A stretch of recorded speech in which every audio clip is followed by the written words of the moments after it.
Okay, so my name is Kara, and so thank you guys for presenting about transference. I think from what I understand from what was presented, is that really it can depending on how you use it and how you choose to be aware of it, and how soon you catch it and everything, it can be a positive or a negative thing. It can be as I think it was you mentioned, it can be a therapeutic tool, or it can be like shackles. And I think that's true. I mean, you see groups taken down because of it, like in the example of the women who had dealt with incest. That whole group can turn, or it can be quite a point of moving forward if you can catch it and kind of like harness the power that brings, and then take it forward.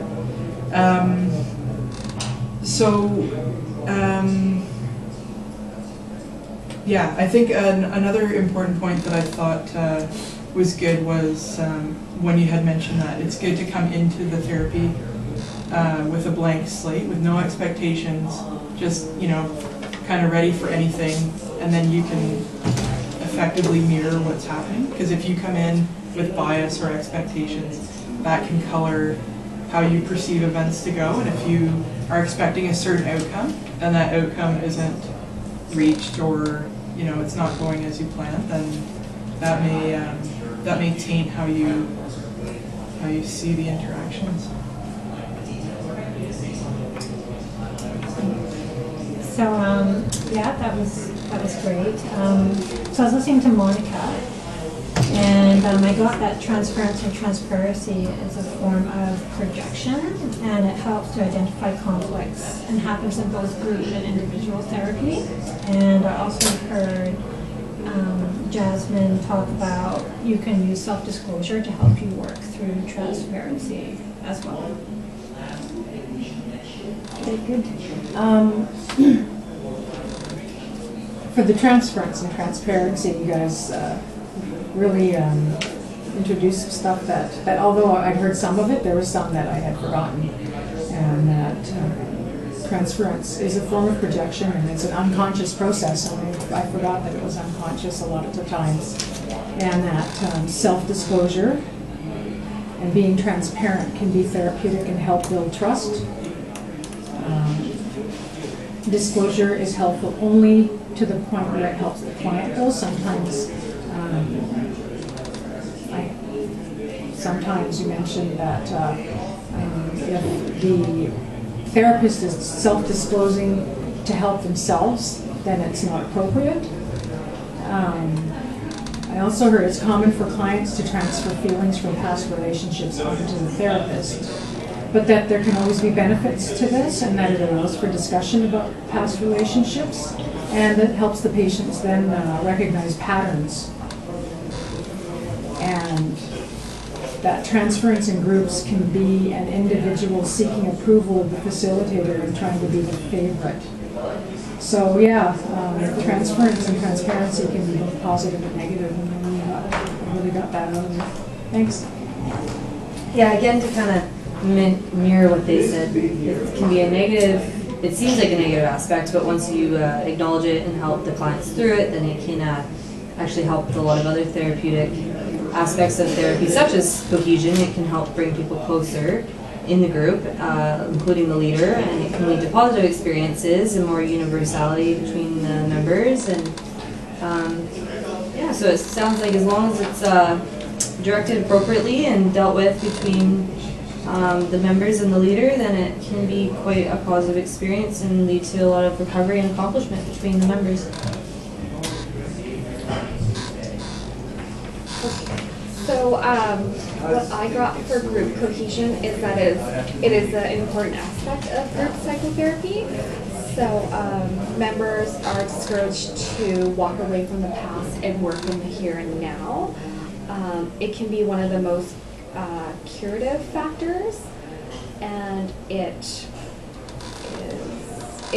the we-ness, or like the group cohesiveness, helps protect them against threats, and can help them feel accepted, which helps boost their self-esteem, which helps encourage disclosure.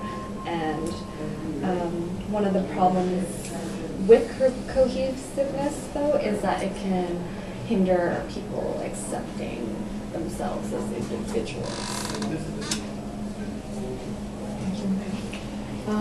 Kara, you mentioned that goal setting was very important for group cohesiveness. What you had mentioned was that the two factors that make group cohesiveness is competition and success, and that setting long-term goals may induce a very similar effect on a group as competition. Also, you said that goal setting provides a source of intrinsic motivation as well as a source of extrinsic motivation.